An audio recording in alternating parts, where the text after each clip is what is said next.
Today we're talking about the ENFP and the 3 most common Enneagram types that we can find when it comes to this personality type. So basically, we will explore how the ENFP personality might look different depending on whether someone is an ENFP 7, an ENFP 4, or an ENFP 2. So tune in for that. We will discuss about this in the next few minutes.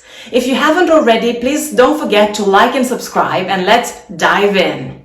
So the first Enneagram type that we will discuss is Enneagram Type 7. This tends to be highly associated with this personality type because extroverted intuition tends to show quite a lot of Enneagram 7 tendencies, and we will find this in the ENTP as well. So what this means is that this person will be highly likely to show up their NE more than anything else. Of course, it's their hero function, so regardless, it will come out quite a lot. But especially when it comes to this Enneagram type, we will be quite likely to recognize very easily and very fast that this person is an ENFP. They will show up a lot of enthusiasm. They will show up a lot of curiosity to explore everything. They will have this intellectual and experiential curiosity that will really kind of trigger them to go out and explore life. They will really enjoy looking around and trying to understand things around them as well as they possibly can. They will be really curious and interested to meet new people and kind of figure out what those people might bring into their lives. And this high enthusiasm and this high excitement will be something that will make people really like sticking around them, because not only will they be, the stereotypical popular friendly ENFP, but they will also be a person who will even heighten this even more because of their Enneagram type.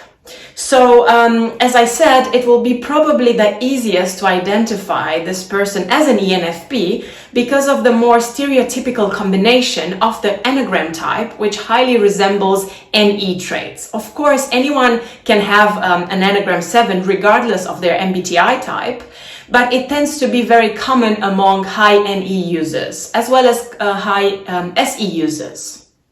Next, we will explore ENFP in combination with Enneagram 4. Enneagram 4 tends to be a little bit more common for introverted types like INFP, ISFP, and sometimes even INFJ. However, it can also be found in ENFPs because there tends to be some sort of an association or positive correlation between high FI or introverted feeling and Enneagram 4, somewhere high in your tri-type. So this person, ENFP type 4, will actually appear as more introverted than your typical ENFP. This person will probably show a heightened FI parent, and it will be a little bit more obvious than in an ENFP 7, for whom, as I said earlier, NE tends to come out and shine very much. So this person will be highly likely to be interested in understanding themselves as well as they possibly can. They will be quite curious to kind of connect to their inner values, to the things that they care about the most in the world, and really dig deeper and understand their own special and unique identity. And this ENFP sometimes will be a little bit resistant to being typed by other people because they will be annoyed at being categorized, being this person that has a label on their forehead, right? So because they care so much about uniqueness as a typical type 4, they will struggle with boxing things. Their TI will be quite absent anyway, even though it's normal for an ENFP to have TI blind spot. But as I said, because of this heightened preference over FI, their TI will be even more absent, maybe if that's possible, than in other ENFPs, or at least it will appear like that to the outside world.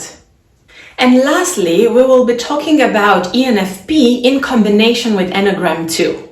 This can also be found quite a lot in ENFPs. There's a lot of ENFPs who are either a type 2 or have type 2 somewhere in their tri-type. And even though type 2 tends to correlate more with FE, so especially with ENFJ, ESFJ types, also INFJ and ISFJ, it will also come out quite often in ENFPs, quite up in their preference in Enneagram types.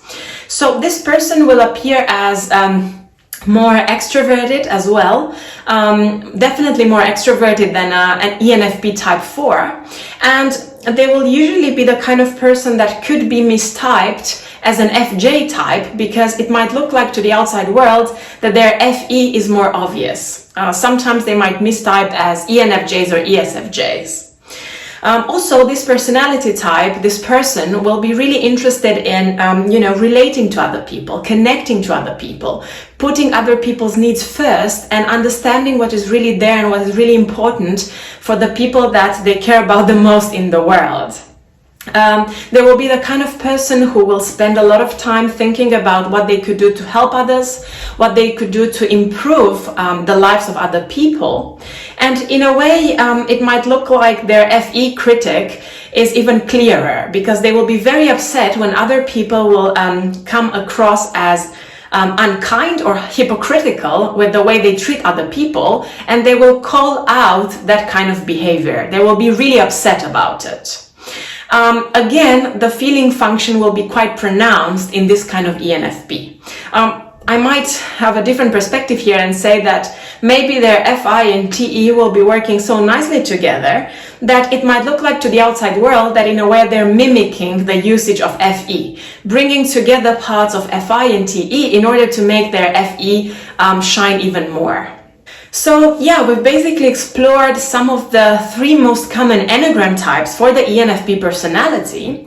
So type 7, type 4 and type 2, and what this might do to how the ENFP appears to the outside world. To be honest, as I said today and in the previous video where we talked about the ENTJ personality and the common Enneagram types, it's possible for any MBTI type to be any Enneagram type.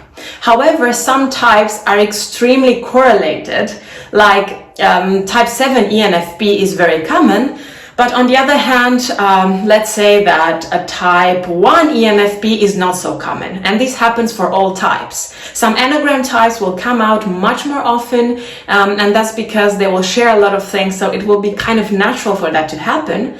But nonetheless, any combination between any MBTI type and any Enneagram type is still possible. So I want you guys to understand that, because I've been receiving a lot of questions on my Instagram posts lately about this topic.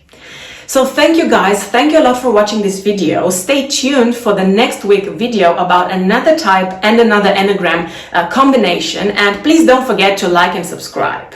See you next week.